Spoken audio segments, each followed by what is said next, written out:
Friends, news channel देखे आप सभी दर्शकों का बहुत बहुत स्वागत है। मैं हूं रमनदीप कौर। इस वक्त की बड़ी खबर आ रही है प्रयागराज से। क्या है पूरा मामला, देखने के लिए बने रहिए हमारे साथ। संगम नगरी प्रयागराज पहुंचे समाजवादी पार्टी के राष्ट्रीय अध्यक्ष अखिलेश यादव ने प्रेस वार्ता की थी रविवार को, और साथ ही एक पत्रकार के सवाल पर उन्होंने मंत्री नंदी पर निशाना साधा था, क्योंकि मंत्री नंदी ने नैनी की औद्योगिक फैक्ट्रियों को खुलवाने का वादा किया था और उस पर अखिलेश यादव ने सवाल खड़े किए थे, जिस पर मंत्री नंदी से सवाल किया गया था, जिस पर मंत्री नंदी ने कहा था उनकी बातों पर बात करना व्यर्थ होगा, जिसको लेकर अखिलेश यादव ने मंत्री नंदी पर पलटवार किया और जमकर निशाना साधा। और साथ ही ये भी कहा कि उस समय की जो महापौर थी मंत्री नंदी की पत्नी, वो हमारी पार्टी में आना चाहती थी, मगर मैंने उन्हें आने से अपनी पार्टी में मना कर दिया था। और क्या कुछ कहा अखिलेश यादव ने मंत्री नंदी पर निशाना साधते हुए, आइए आपको दिखाते हैं। उत्तर प्रदेश सरकार की कैबिनेट मंत्री नंदगोपाल गुप्ता नंदी, जो कि इस समय आयात निर्यात का विभाग देख रहे हैं, उन्होंने कहा था कि जब सरकार बनेगी तो नैनी की जो मिल्स हैं वो पूरी चालू होंगी, फैक्ट्रीज चालू होंगी। लेकिन अभी जब बीच में पूछा गया तो कि हम करा रहे हैं, हम 27 से पहले सारी चालू करा देंगे। उनसे ये पूछा गया कि अखिलेश यादव ने इस पर सवाल भी उठाए थे, तो उन्होंने कहा कि इनसे बात करना हमारे लिए और आपके दर्शकों के लिए समय व्यर्थ करने का काम। हालांकि मंत्री जी के बारे में नहीं बोलना चाहिए, लेकिन हमारे मुख्यमंत्री जी को 30 मार्का बनाने में उनका भी योगदान है। सुनने नहीं आ रहा, सब बात गलत हो कि जो 30 करोड़ का कारोबार वाला व्यक्ति था, ये यहीं से लिख गए थे। इनकी अपनी जेब भर जाए तब निर्यात आयोग पे कुछ काम करें। उनकी भाषा तो ऐसी खराब है हमारे प्रति, वो कितनी भी डुबकी मार लें, पाप नहीं धुलने वाले। सबसे ज्यादा डुबकी मारी होगी। तो हमारे हिंदू समाज में यही मान्यता है कि भाई एक डुबकी से सब पाप धुल जाते हैं। क्या वजह थी इतनी डुबकी मारनी पड़ी? हमने तो 11 मारी थी, लेकिन 11 हमने क्यों मारी थी वो हमने बताया था। 27 में किससे और करेंगे? आप में से बहुत से लोग मौजूद होंगे, उस समय जो मेयर थी वो हमारी पार्टी में शामिल होना चाहती थी। हमारे आर्य आजम खान साहब, जिन्होंने कुंभ का आयोजन बहुत अच्छा कराया था, अहमद हसन साहब, जावेद उस्मानी साहब, उन सब ने मिलकर के आयोजन बहुत अच्छा कराया था। मैंने मना किया था कि पार्टी में ना आए, और वजह साफ थी। कुछ लोग जमीनी नेता हैं, भूमाफिया हैं।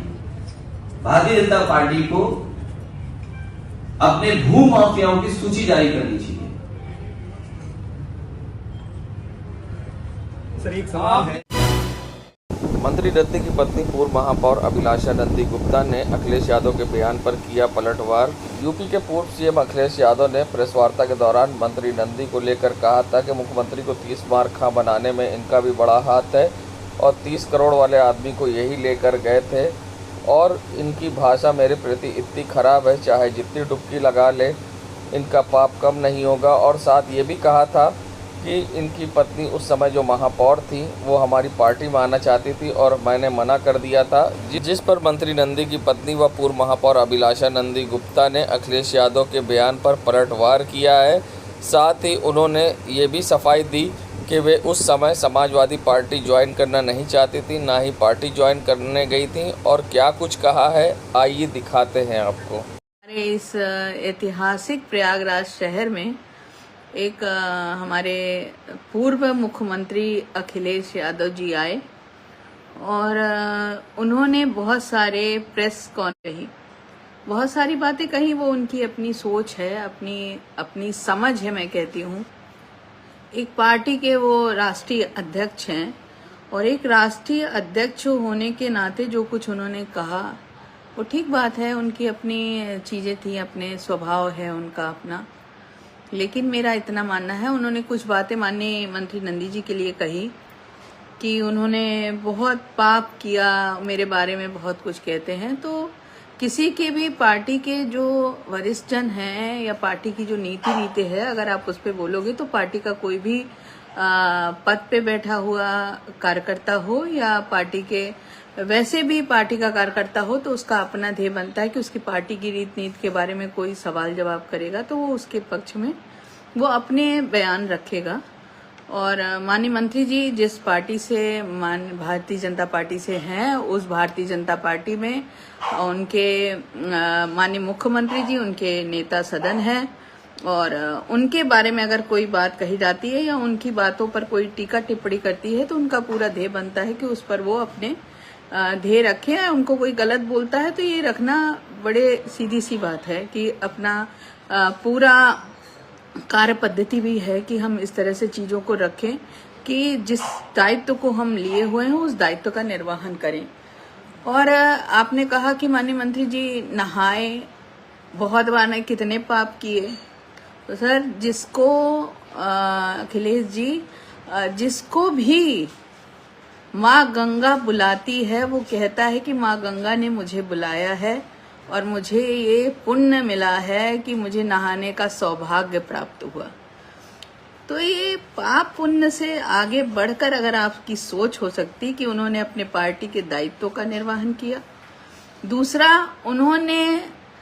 उनको शायद माँ गंगा का आशीर्वाद ज्यादा मिलना था इसलिए उन्होंने ज्यादा स्नान किया। इसमें आपको इतना अपने आप में छोटी सोच रखनी नहीं चाहिए। और दूसरी बात रही कि उस समय की जो मेयर थी वो हमारी पार्टी में आना चाहती थी, तो पूर्व मुख्यमंत्री जी मैं आपकी पार्टी में कभी नहीं आना चाहती थी और मैं आपसे मिलने भी 2-4 बार गई। तो इसलिए गई थी कि उस समय आपके शासनकाल में और जिस समय नगर विकास मंत्री आजम खान जी थे उन्होंने हाउस टैक्स बहुत ज्यादा बढ़ा दिया था और कमर्शियल टैक्स को और ज्यादा बढ़ा दिया था, जहां तक कि 100 गुना ऊपर कर दिया था। तो ये आपने आज बोला है वो आपने सरासर झूठ बोला है, जिसका मैं कभी इन चीजों के लिए बाहर नहीं आई। लेकिन मुझे आज लगा कि एक गलत बयानबाजी करके आप पाना क्या चाहते हैं। परिवार ही अपने बारे में ही कह सकते हैं कि हमारे परिवार के ऊपर ही कितना उत्पीड़न किया गया है, जिसको माननीय मुख्यमंत्री जी ने नेस्तो नाबूद किया उन लोगों से ही हमारा परिवार बड़ा उत्पीड़ित था। और आपके कार्यकाल में माननीय मंत्री जी के ऊपर 10,000 रुपए की छिनौती लगी है। एक व्यक्ति जो इतना बड़ा इंडस्ट्रियस है, एक व्यक्ति के ऊपर आपने कट्टा चोरी लगवाया था। ये आपकी सरकार थी और ये आपकी सरकार की कानून व्यवस्था थी, जिसमें मुझे एज अ मेयर होते हुए रात को 1:30 बजे रात तक चौकी थाना में बैठना पड़ता था। तो आप अपनी बात करें, आप कैसी कैसी बातें कर रहे हैं, अनर्गल प्रलाप कर रहे हैं, वो भी मीडिया बंधु चतुर्थ स्तंभ के सामने झूठ, प्रेस कॉन्फ्रेंस में झूठ, जहां खड़े हो जाते हैं वहीं झूठ। मैं आपकी पार्टी में आना नहीं चाहती थी, आप मुझे अपनी पार्टी में लेना चाहते थे। आपका कहना था तुम जो चाहो मैं कर दूंगा, तुम जो पोस्ट मांगो मैं दे दूंगा, तुम मेरी पार्टी में आ जाओ। तो मैं आपका खंडन करती हूँ आपकी एक एक बात का।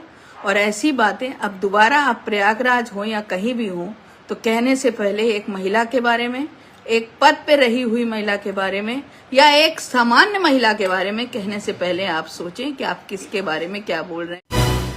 संगम नगरी प्रयागराज में जहां निषाद पार्टी की जन अधिकार संवैधानिक रैली पहुंची। बता दें मां कौशाकुंबरी के मंदिर से ये रैली की शुरुआत हुई थी और कौशाम्बी होते हुए प्रयागराज पहुंची, जिसमें खुद राष्ट्रीय अध्यक्ष निषाद पार्टी के संजय निषाद शामिल थे और सर्किट हाउस में ये रैली पहुंची, जहां पर उन्होंने प्रेस वार्ता भी की थी।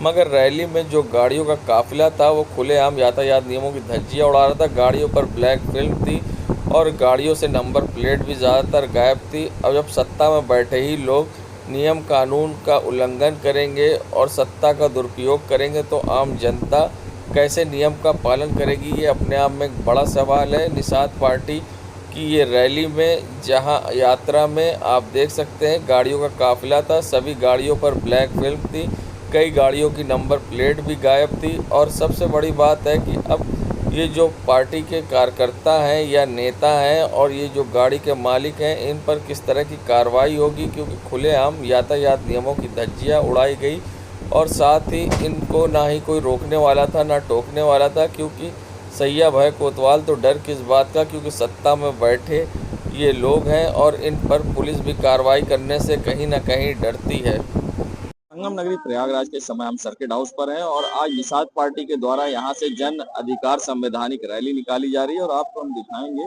यहाँ रैली में गाड़ियां शामिल होने आई काफिले में और हम अपने सहयोगी से कहेंगे कि दिखाएं किस तरह से यहाँ पर नियम कानून की धज्जियां उड़ाई जा रही है। गाड़ियों पर ब्लैक फिल्म है और कुछ गाड़ियों में तो नंबर प्लेट भी नहीं दिखाई दे रही है। आपको दिखा रहे हैं यहाँ पर किस तरह से ये यात्रा है। आज ये यात्रा निकाली जा रही निषाद पार्टी के द्वारा होते हुए यहाँ आज प्रयागराज पहुंची है और ये यात्रा आज यहाँ से भी रवाना होगी। कौशाम्बी से होते हुए प्रयागराज पहुंची है और यहाँ निषाद पार्टी के जो राष्ट्रीय अध्यक्ष है संजय निषाद, उन्होंने पत्रकारों से भी बात करी है और विपक्ष पर हमला भी बोला है। मगर जिस तरह से खुलेआम नियम कानून की धज्जियां इस यात्रा में उड़ाई गई है वो भी अपने आप में एक बड़ा सवाल है कि सत्ता में जो पार्टी है उसके ही लोग जब नियम कानून को अनदेखी करेंगे तो कैसे आम जनता नियम कानून का पालन करेगी। आप यहाँ देख सकते हैं ये यात्रा निकल रही है और यात्रा में ये रैली निकाली जा रही है ये जिसमें लोग शामिल हो रहे हैं। निषाद पार्टी के कार्यकर्ता हैं, हाथों में झंडे हैं और कई ऐसी गाड़ियां हैं जिसमें आप देख सकते हैं ये ब्लिकर पुलिस की लाइट लगी हुई है और साथ ही गाड़ियों में ब्लैक फिल्म है और खुलेआम नियम कानून की धज्जियां उड़ाते हुए ये रैली निकाली जा रही। फिलहाल ऐसे में अब देखना होगा ये रैली किस तरह से निकली है, जो उस पर किस तरह की कार्रवाई होगी, किस तरह से नियम कानून की धज्जियां उड़ाई गई है, क्योंकि ब्लैक फिल्म लगाकर जिस तरह से रैली में ये गाड़ियां शामिल है उस पर क्या कार्रवाई होगी ये भी देखने वाली बात होगी। वीडियो जर्नलिस्ट सामू कुशवाहा के संग सैयद मोहम्मद आमिर, प्रयागराज। जन अधिकार संवैधानिक रैली प्रयागराज लेकर आज जहां निषाद पार्टी के अध्यक्ष संजय निषाद पहुंचे थे और ऐसे में उनके संग पार्टी के कार्यकर्ता भी मौजूद थे, जहां उन्होंने प्रेस वार्ता की है। सर्किट हाउस में प्रेस वार्ता करते हुए उन्होंने अपने हक की मांग की है और साथ ही उन्होंने इशारे में जहां ज़्यादा सीटों की मांग भी भारतीय जनता पार्टी से की है और साथ ही अखिलेश यादव के बयान पर भी पलटवार की है और साथ ही उनका कहना था कि संवैधानिक तरीके से सिंगवेरपुर की जो मस्जिद है जो कि निषाद राज के किले में है उसे भी हटाया जाएगा और साथ ही उनका क्या कुछ कहना था इस पूरे मामले पर, आइए दिखाते हैं आपको। तब बना जब देश आज़ाद हुआ और देश आज़ाद कराने वाली 193 जातियाँ उत्तर प्रदेश में निवास करती है जिनके पुरखों को अंग्रेजों ने मौत के घाट उतारा हो, क्रिमिनल कास्ट घोषित किया हो। ऐसी जातियाँ भूमिहीन हैं, रोड पर हैं, पाइपलाइन में, पॉलीथीन में। इन लोगों ने देश को आज़ाद तो करा दिया लेकिन सत्ता कुछ लोगों के हाथ में मिली और जिन लोगों ने धोखा किया और इन जातियों को ओबीसी में डाल दिया। जो लेदरमैन, वाशरमैन, फिशरमैन के साथ फिशरमैन भी उसमें अनुसूचित जाति के अंदर सूचीबद्ध है। उत्तर प्रदेश में एक दिल्ली के अधिनियम से जो संविधान का अधिनियम है, अधिसूचना, उससे इनके बच्चे सरकारी पैसे से पढ़ेंगे, सरकारी नौकरी करेंगे और इनकी बहन बेटियों की इज्जत सुरक्षित। उसका नाम ही है अनुसूचित जाति अत्याचार निवारण अधिनियम। अन मतलब नीचे सूचित मतलब सूचित किया जाएगा जो जाति पैसे बुद्धि में समाज में नीचे भूमि नहीं है, ऐसे जातियों के निवारण के लिए है। उत्तर प्रदेश में एक अलग से लोक सेवा, उत्तर प्रदेश लोक सेवा अनुसूचित जाति पिछड़े वर्ग अधिनियम 1994 बना दिया। तो कह दिया है पिछड़ी है वो खाएंगे खिचड़ी, इनके बच्चों से कुछ नहीं उखड़ी, यही काम किया। और जब हम लोगों ने आंदोलन किया तो धारा 13 31 दिसंबर 2016 को ओबीसी से निकाला गया।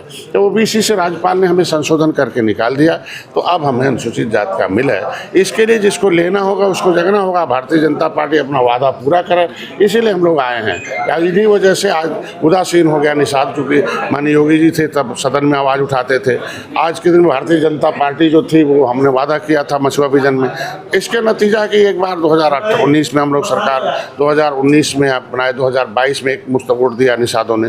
नतीजा क्या हुआ कि इस बार आपने देखा होगा निषाद उदासीन हो गया, 43 सीट हार गए। तो मैं चाहता हूं कि 200 निषाद बाहुल सीटें हैं उसको मैं जगा रहा हूं, भाजपा को बता रहा हूं कि ऐसे जातियों जो वादा किए उसे पूरा करिए। और लगभग हम लोग सहारनपुर से लेकर सोनभद्र तक है, ये चौथे चरण का है और खाली अब इलाहाबाद मंडल और मिर्ज़ापुर मंडल बचा हुआ। उसके बाद फिर हम लोग विधानसभा में जाएंगे। जब तक इनका जिनको लेना है उनको जगा रहा हूँ और जिनको बताना, चूँकि ये शिक्षा को भी देखिए, अशिक्षा जो ऐसी चीज़ है कि जो आज के दिन में इनका शिक्षा मिलता अनुसूचित जाति अधिनियम में है, तो शिक्षा इन्हें मिल जाए, रोजगार मिल जाए, तो ये इसलिए इन्हें जगा रहा हूँ, बता रहा हूँ, बस और कुछ नहीं है। संविधान में अधिकार जिस तरीके लेदरमैन ने लिया, वाशरमैन ने लिया, फिशरमैन भी अपना अधिकार ले। दावेदारी आपकी 200 सीटों की होगी। 200 सीटें हम साथ इकट्ठा कर रहे हैं कि वो वोट से वोट लें। 50,000 से ऊपर हमारा वोट है। वो ये विभिन्न जातियों में बटे थे अंग्रेजों से लड़ने के नाते। केवट मल्ला, बिंद कश्यप, कांर धीवर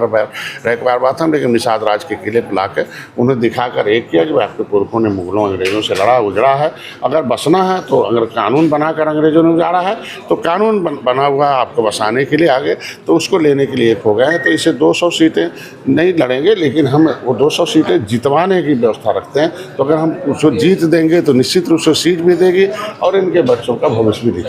अच्छा, जो शिंगवेरपुर धाम में विकास हुआ है उसके बाद जो मस्जिद है उसको हटाने की लगातार आप मांग कर रहे हैं, लेकिन कोई कार्रवाई होती नहीं दिख रही है। थोड़ा समय लगता है। अभी तो पहले जंगल में मस्जिद छुपा रखा था, फिर बढ़ा कर कई एकड़ में कर लिया। तो मान जहाँ मुख्यमंत्री खुद आ गए हों, प्रधानमंत्री आ गए हों और प्रधानमंत्री मुख्यमंत्री के संज्ञान में जो मामले आ जाते हैं तो उसको हल होने की संभावना बढ़ जाती है जल्दी से।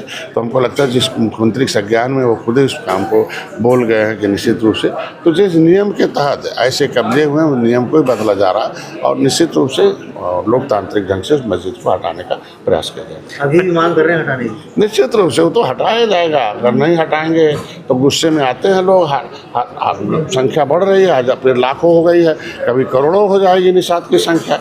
और करोड़ों हो जाएगा तो चाहे कानून भी तोड़ सकते हैं। अच्छा, अखिलेश यादव ने बंगाल में हिंसा हो रही है उसके लिए बीजेपी जिम्मेदार है, बीजेपी ही हिंसा कराती है, जबकि सरकार वहाँ ममता बनर्जी की है। पूरे देश में मालूम है कि हिंसा में शामिल कौन है, संख्या किसकी वहाँ अधिक है, वहाँ बहुसंख्यक हैं लोग। आज के दिन में औरंगजेब को अगर आदर्श बनाएंगे तो निश्चित रूप से लोग आक्रोश में आएंगे।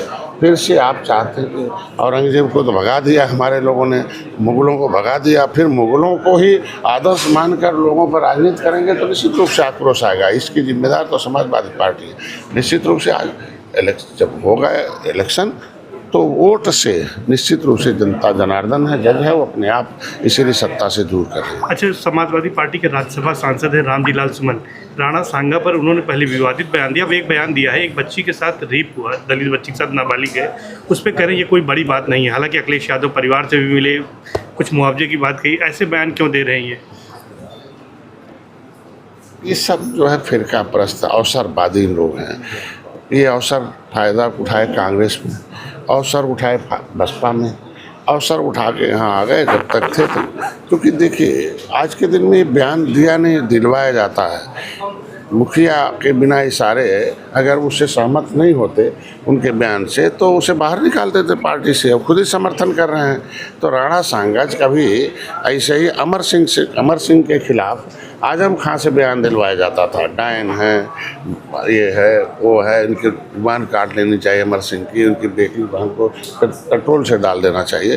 और नतीजा क्या हुआ, अमर सिंह एंड कंपनी जब खिलाफ आजम खां का मीठा मीठा बड़ा बयान था, बड़ा आराम, ताली बजती थी, मार मुसलमान कहते थे आजम खां ने बहुत अच्छा किया।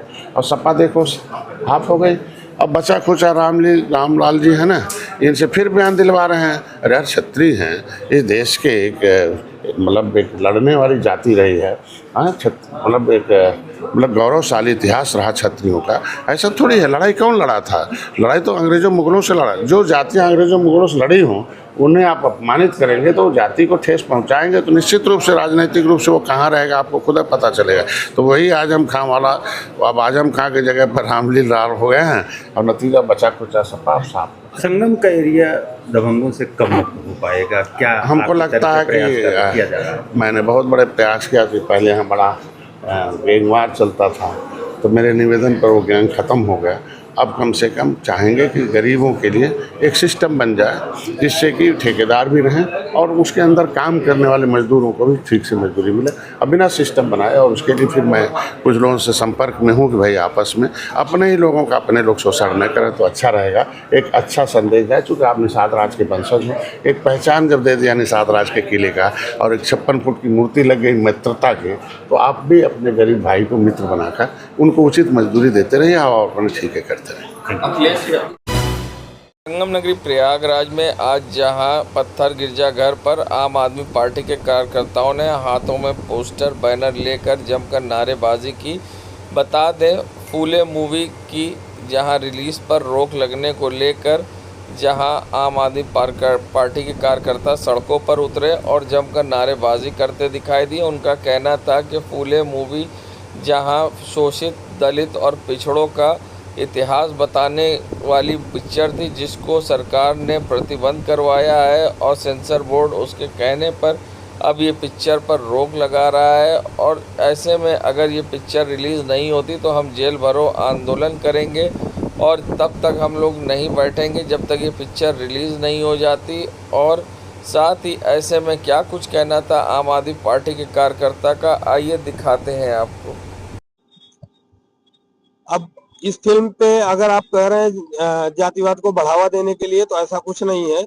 इसकी लड़ाई बाबा साहब भीमराव अंबेडकर ने लड़ी, फुल्ले साहब ने लड़ी, माता सावित्री ने लड़ी और लगातार इसके लिए फुल्ले साहब ने एक जन आंदोलन चलाया था भारत में कि पहले महिलाओं को स्कूल जाना प्रतिबंध था, तो उसके लिए एक जन आंदोलन चलाया था उन्होंने, उस पर कामयाबी भी मिली थी।